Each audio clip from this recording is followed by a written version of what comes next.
कैसे हो 11th class? रोज का एक ही क्वेश्चन है, कैसे हो?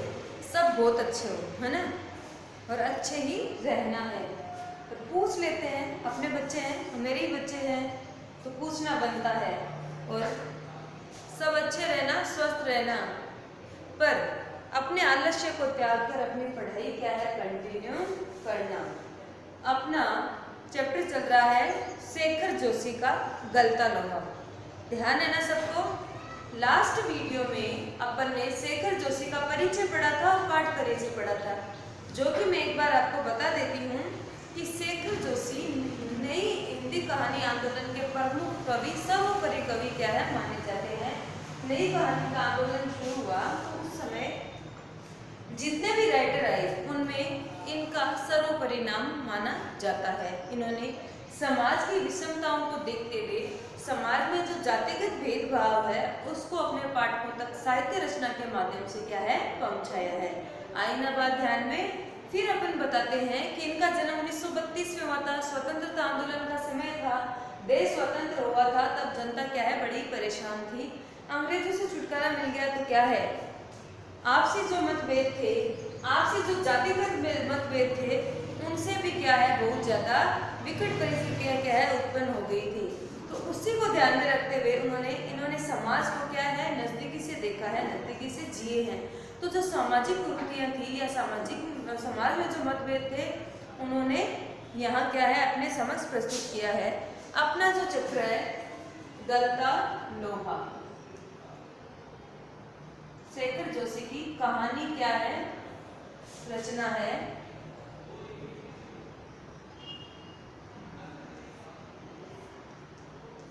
दिख रहा है ना? क्या नाम है? गलता लोहा। इन्होंने, मैंने आपको कल भी बताया था, उपन्यास भी लिखे हैं, कहानी संग्रह भी लिखे हैं और शब्द चित्र भी लिखे हैं। ध्यान है ना आपको बेटा? ध्यान है मेरे बच्चों को, है ना? तो नई हिंदी कहानी आंदोलन के प्रमुख कवि माने जाते हैं। अपना चैप्टर है क्या, गलता लोहा। इसके प्रमुख पात्र है मोहन, जो कि ब्राह्मण परिवार से हैं, और धनराम, जो किनका पुत्र है, लुहार समुदाय का, निम्न वर्ग का क्या है, इनके मास्टर जी है, त्रिलोकसी है। ठीक है ना? अब अपन बात करते हैं, थोड़ा चैप्टर रीड करते हैं और समझते हैं कि मोहन के पैर अनानासी शिल्पकार टोले की ओर मुड़ गए, है ना? अनानासी क्या हो गया, बिना प्रयास किए ही, बिना प्रयास के मोहन रास्ते से गुजर रहा था, और शिल्प टोले का अर्थात जहाँ धनराम का घर आता है उस गली की बात कर रहा है कि मोहन जब रास्ते से गुजर रहा था तो वो 2-3 दिन से तो स्वयं पे नियंत्रण किया हुआ था। उधर से क्या है, लोहार जब कार्य करते हैं तो लोहे की टन टन की आवाज दूर दूर तक क्या है, सुनाई देती है। ऐसे में जब मोहन उधर से गुजर रहा था तो उसने बिना अनायास वो क्या, किसके घर की तरफ चला गया, धनराम के घर की तरफ क्या है, मुड़ गए। उसके मन के किसी कोने में शायद धनराम लोहार के ऑफर की ये अनगूंज शेष थी। अनगूंज क्या है, प्रतिध्वनि। क्या है बेटा, प्रतिध्वनि। रह रह कर जो आवाज आती है उसको क्या कहेंगे हम, प्रतिध्वनि। कि जब वो चोट करते हैं लोहे के ऊपर तो कंटिन्यू होने से रहा, हाथ ऊपर जाता है, मारते हैं थोड़े से, फिर मारते हैं, तो रह रह के जो ध्वनि की धनराम के ऑफर की वह अनगूंज जो शेष थी, जिसे वह क्या लिखा है इसमें, पिछले 3-4 दिनों से दुकान की ओर जाते हुए दूर से क्या है, सुनता है। मैंने कहा था ना कि पहले से 4-5 दिन से मोहन क्या है, उसी रास्ते से गुजर रहा था, तो उसे रोज रोज उसके जो प्रतिध्वनि थी, उसके जो कार्य थी, अर्थात जो लोहे का काम करता था, उसकी टन टन की आवाज मोहन के कानों में क्या है, गूंज रही थी। फिर देखो, निहाई पर रखे लाल गरम लोहे पर पड़ते हथौड़े की धप धप आवाज, ठंडे लोहे पर लगती चोट से क्या है, उड़ता ठनकता स्वर और निशाना साधने से पहले खाली निहाई पर पड़ती हथौड़ी की खनक जिन्हें वह दूर से ही क्या है, पहचान जाता है। कौन पहचान जाता है? मोहन। बात आई ना ध्यान में। अब निहाई क्या हो गया, एक विशेष प्रकार का लोहे का ठोस टुकड़ा, है ना। क्या बताया मैंने, एक विशेष प्रकार का लोहे का ठोस टुकड़ा जिसके ऊपर लोहे को, दूसरे लोहे को क्या है, पीटा जाता है। एक विशेष प्रकार का लोहे का, पूरा तो नहीं लिख रही हूँ, बोल के बता देती हूँ। ठोस क्या है, टुकड़ा। बात आई ना ध्यान में। जिस पर क्या किया जाता है, क्या किया जाता है, लोहे की धातुओं को क्या है, पीटा जाता है, उनको आकार दिया जाता है। बात आई ना ध्यान में कि लोहे की धातु को आकार देने का जो कार्य करता है उसको हम निहाई कहते हैं। लोहे का ठोस टुकड़ा जिसपे लोहे की धातु को, लोहे की धातु को, लोहे की धातु को आकार देने का कार्य किया जाता है। आई ना बात ध्यान में, समझ आया ना। निहाई की क्या, निहाई क्या है, एक लोहे का ठोस टुकड़ा जिसपे लोहे की धातु को आकार देने का कार्य किया जाता है, उसको अपन निहाई कहते हैं। कि निहाई पे पड़ने वाले हथौड़े की जो चोट थी, जो ठक ठक की आवाज थी, जो ध्वनि थी, जो प्रतिध्वनि थी, वो रोज ही किसके कानों में पड़ रही थी, मोहन के कानों में। बात आ रही ना ध्यान में। तो एक दिन, 2-3 दिन तो वो गुजर जाता है, लेकिन अगले ही दिन क्या करता है, मोहन अनायासी धनराज के घर की तरफ क्या है, मुड़ जाता है। खेतों के किनारे लंबे हट वाले हसुए को लेकर वह घर से इस उद्देश्य से निकला था कि अपने खेतों के किनारे उगाई कांटेदार झाड़ियों को काट काट छांट कर साफ कर देगा। बात आई ना ध्यान में। क्या करने जा रहा था, हसुए को, अर्थात जो घास काटने का औजार है। हसुआ किसके लिए आया है, घास काटने का औजार, ठीक है ना। उसको लेकर मोहन कहाँ जा रहा था, अपने खेत जा रहा था। और खेत में जो किनारे पे क्या है, घास उगाई है कंटीली, उसको साफ करने, काटने जा रहा था ताकि फसल में बाधा ना आए। फिर देखिए, बंसीधर जी के बूते का अब ये सब काम नहीं रहा था। बूते यहाँ सामर्थ्य के लिए आया है। किसके लिए है, सामर्थ्य के लिए। कि बंसीधर जी के अब बूते का कार्य नहीं रह गया था। कौन सा कार्य, खेतों में जाके काम करना, क्योंकि वो बूढ़े हो चुके थे। यही क्या, जन्म भर जिस पुरोताई के बूते पर उन्होंने घर संसार चलाया था, वह भी अब वैसे कहाँ कर पाते हैं। यजमान लोग उनके निष्ठा और संयम के कारण उन पर श्रद्धा रखते हैं, लेकिन बुढ़ापे का जर्जर शरीर अब उतना कठिन और श्रम और क्या है, व्रत उपन्यास नहीं झेल पाता। सुबह सुबह जैसे उसमें सहारा पाने की नीयत से ही उन्होंने गहरा विश्वास लेकर कहा था। बात आई ना ध्यान में। पुरोताई क्या है, क्या करते हैं मोहन के पिताजी,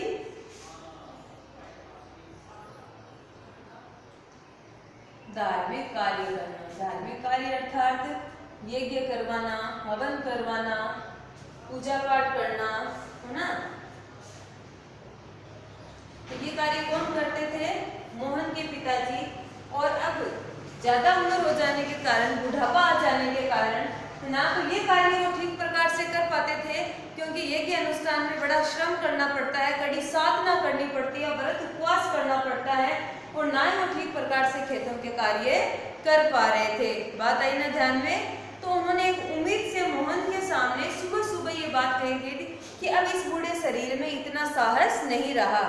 आज गणनाथ जाकर चंद्रदत्त जी के लिए रुद्र पाठ करना है, अब मुश्किल है, लग रहा है। ये 2-3 मील की सीधी चढ़ाई अब अपने बूते का नहीं, एकाएक न भी नहीं कहा जा सकता, और कुछ समझ में भी नहीं आता। अपने बूते की, अर्थात मोहन के पिताजी कहते हैं, उनको ये आस होती है कि उनकी बात को कौन समझेगा, मोहन समझेगा।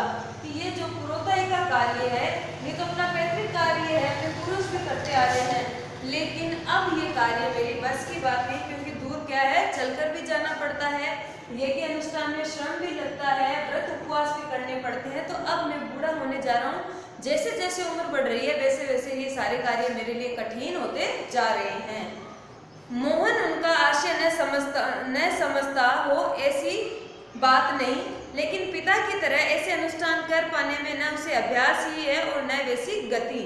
कि उन्होंने मोहन से एक आशा रूप में, है ना, कि मैं ऐसी बात कहता हूँ तो हो सकता है मेरे मोहन जो है मेरे मन की बात को समझ जाए, लेकिन ऐसा नहीं था। मोहन उनकी बात को तो समझ गया था, लेकिन उसे ये सब कार्य करने का ना तो अभ्यास था और ना गति, अर्थात न इतनी तीव्र शक्ति थी। लेकिन फिर देखिए, और न वैसी गति। पिता की बातें सुनकर भी उसने उनका भार हल्का करने का कोई सुझाव नहीं दिया।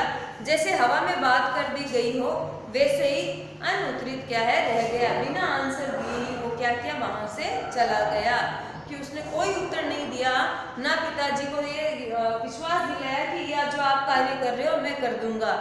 पिता का भार हल्का करने के लिए वह खेतों की ओर चला था, लेकिन हंसुए की धार हाथ फेरते हुए उसे लगा कि वह पूरी तरह धुंध हो चुकी है, कि अब तीखी धार नहीं रही है। हंसुआ मैंने बताया ना, घास काटने का जो औजार है उसकी धार क्या है, घिस गई है। बात आई ना ध्यान में। इसलिए वो कहाँ जाएगा, धनराम अपने बाएं हाथ में धोंकनी फूंकता हुआ दाएं हाथ में भट्टी में गर्म होते हुए लोहे को उलट पलट रहा था, और मोहन भट्टी में दूर हटकर एक खाली कनिस्तर के ऊपर बैठा जिसकी कारीगरी को पार की निगाह से देख रहा था। वे खाली लोहे का जो पिंपा होता है, टीन होता है ना, उसको क्या है कारीगरी करके उसको इस प्रकार आकार में ढाला है कि उसे बैठने का क्या है स्थान बना दिया गया है। तो उस पे जाकर बैठ गया, उसकी कारीगरी को देखता रहा। फिर देखिए, मास्टर त्रिलोक सिंह तो अब गुजर गए होंगे, मोहन ने पूछा। अब ये दोनों मित्र है, कौन कौन है, एक तो मोहन है और दूसरा धनराम है। तीसरे किरदार किनका है, मास्टर जो कौन थे, त्रिलोक सिंह है। तो मोहन धनराम से पूछते हैं कि अब तो समय काफी गुजर चुका है, इसलिए अपने जो मास्टर जी थे वो गुजर गए हैं। धनराम उसको रिप्लाई करता है, देखिए, वे दोनों अब अपने बचपन की दुनिया में लौट आए थे। धनराम की आंखों में एक चमक सी आ गई थी, क्योंकि बहुत समय बाद उसका सहपाठी कौन, मोहन, उसे मिला था। ये दोनों मैंने आपको पहले भी बताया है कि मोहन और धनराम दोनों क्या है, सहपाठी, एक ही कक्षा में पढ़ने वाला है। ये ब्राह्मण परिवार से है, ये क्या है, लोहार परिवार से है। निम्न जाति का होने के कारण इसको बार बार क्या है, इसका शोषण भी होता था, जातिगत भेदभाव थे। और ये क्या है, मेधावी छात्र था, ब्राह्मण परिवार से था, इसलिए मास्टर जी ने इसको पूरे स्कूल का क्या है मॉनिटर भी नियुक्त किया गया था। अब देखिए, वे दोनों बचपन की दुनिया में लौट आए थे। वह बोला, धनराम बोला कि मास्टर साहब क्या आदमी थे लल्ला, अभी पिछले साल ही गुजरे हैं। सच कहूँ आखिरी दम तक उनकी छड़ी का डर लगा रहता था। ऐसा क्यों था, क्योंकि मास्टर जी धनराम को पहाड़े याद करवाते थे और धनराम को पहाड़े कभी याद नहीं होते थे, इसीलिए उसी से छड़ी का नियुक्ति करवाते थे कि किस प्रकार की छड़ी, किस प्रकार की बेंत आपको लानी है, उसी से मार खानी पड़ती थी। इसलिए धनराम ये कहते हैं कि अभी तक उनकी छड़ी का क्या है, मन में भय बैठा हुआ था। फिर देखिए, दोनों हो कर हंस दिए। कुछ क्षणों के लिए वे दोनों ही जैसे किसी बीती हुई दुनिया में लौट आए। गोपाल सिंह की दुकान से हुक्के का आखिरी कस खींचकर त्रिलोक सिंह स्कूल की चार दीवारी में उतरते हैं। ये कब की बात है, जब ये दोनों स्कूली शिक्षा ग्रहण कर रहे थे। अब दोनों ही बढ़ गए, बड़े हो गए हैं, अपने अपने कार्य क्षेत्र में काम कर रहे हैं। हाँ चलो, मोहन के साथ कुछ बुरा हुआ वो अपन आगे पढ़ेंगे। तो जब ये स्कूल में पढ़ते थे, जो गांव की स्कूल थी उसमें एक ही मास्टर हुआ करते थे, त्रिलोक सिंह हैं। तो बच्चे एक साथ इकट्ठे हो जाते, कोई नींद पर चढ़ता, कोई कहीं चढ़ के जाता, अपना खेल कूद करते थे। लेकिन गोपाल सिंह नाम का व्यक्ति है जिसकी दुकान है, वहां बैठकर ये हुक्का पिया करते थे और फिर क्या है स्कूल में प्रवेश करते। जैसे ही स्कूल में प्रवेश करते, थोड़ी देर पहले तक धमा चौकड़ी मचाते, उठा फटक करते और बांज के पेड़ों की टहनियों पर झूलते बच्चों को जैसे सांप सूंघ गया है। अर्थात मास्टर जी की आते ही चारों तरफ क्या हो गई, शांति छा गई है। कड़े स्वर में वह पूछते, प्रार्थना कर ली क्या तुम लोगों ने? हालांकि मास्टर साहब गोपाल सिंह की दुकान पर बैठते तो वो दुकान कोई ज्यादा दूर नहीं थी, इसलिए उनको अगर प्रार्थना होती है तो प्रार्थना के सहस्वर अर्थात सम्मिलित स्वर सबके एक साथ जब आवाज आएगी तो उनको सुनाई देगी। पता है प्रार्थना नहीं की है, लेकिन उनका स्कूल में प्रवेश करते ही सबसे पहला प्रश्न यही होता था कि आप सबने प्रार्थना की है क्या। ये जानते हुए भी कि यदि प्रार्थना हो गई होगी तो गोपाल सिंह की दुकान तक उनका समवेत स्वर पहुंचता। त्रिलोक सिंह घूर घूर कर एक एक लड़के को देखते और फिर बड़ी वही कड़कदार आवाज में पूछते कि मोहन नहीं आया आज। मोहन क्या है, पूरे स्कूल का मॉनिटर था और मेधावी छात्र था। मोहन उनका चहेता शिष्य था, पुरोहित खानदान का कुशाग्र बुद्धि का बालक, पढ़ने में ही नहीं गायन में भी बेजोड़। त्रिलोक सिंह मास्टर ने उसे पूरे स्कूल का मॉनिटर बना रखा था। वही सुबह सुबह हे प्रभु अन्नदाता ज्ञान हमको दीजिए का पहला स्वर उठाकर प्रार्थना शुरू कराता था। ये विशेषताएं किसकी आई है, किसकी आई है, मोहन की आई है, धनराम की। ध्यान आया ना, तो मोहन की बात हो रही है। ब्राह्मण परिवार से था, गायन में भी बेजोड़ था, पढ़ाई में मेधावी छात्र था, हर क्षेत्र में श्रेष्ठ था। इसीलिए मास्टर साहब ने इसको क्या किया, पूरे स्कूल का मॉनिटर बनाया। तो आज मैंने आपको भी चैप्टर रीड कराया, साथ साथ एक एक पैराग्राफ या कोई शब्दार्थ आए हैं वो भी आपको समझाए हैं कि जातिगत भेद को देखते हुए और फिर मोहन के साथ कैसा व्यवहार होता है उसका वर्णन अपन आगे पढ़ेंगे। इनका यही कहना है कि गांव में स्कूल छोटी क्लासेस तक की थी, उसके बाद अगर बच्चा पढ़ता है तो उसे क्या है बाहर भेजना था। और ऐसा ही मोहन के पिताजी ने भी निर्णय लिया था, लेकिन मोहन को सही दिशा नहीं मिलने के कारण जो कार्य धनराम करता है वो ब्राह्मण होते हुए भी मोहन भी उसी कार्य को वहां क्या है किया करता था। शहर भेजा गया था तो उसे क्या कहाँ रखा गया, एक घर में जहाँ उसको नौकर के रूप में रखते थे, और स्कूल की बजाय उसे कोई मिल में भेजना शुरू, लोहे की मिल में, और जहाँ यही लोहे का कारीगरी वाला कार्य ये करता था। तो जब गांव आया और धनराम के घर ये जाता है, कोई कार्य धनराम ठीक प्रकार से नहीं, लोहे की धातु को आकार नहीं दे पाता, लेकिन एक ही तब से, एक ही लोहे की ढप से, एक ही आवाज से मोहन उसको क्या है बड़ी अच्छे तरीके से आकार दे जाता है।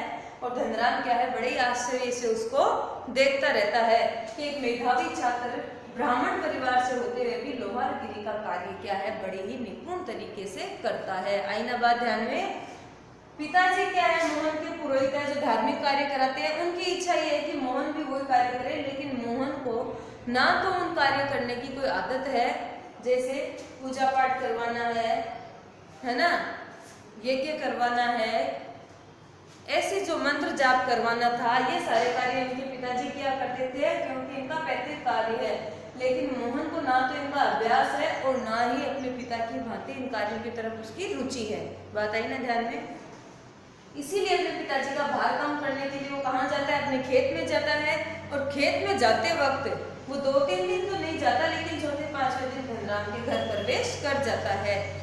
इतना चैप्टर रीड करना। सर्वप्रथम हम शेखर जोशी का परिचय पढ़ेंगे और फिर आज मैंने जितना पाठ पढ़ाया उसको रीड करते हुए शब्दार्थ देखेंगे, ताकि जब व्याख्या करो तो ठीक प्रकार से कर पाओ। आईना बात ध्यान में। तो 11th क्लास परिचय के साथ साथ चैप्टर रीड करना है, आगे का चैप्टर नेक्स्ट क्लास में पढ़ेंगे।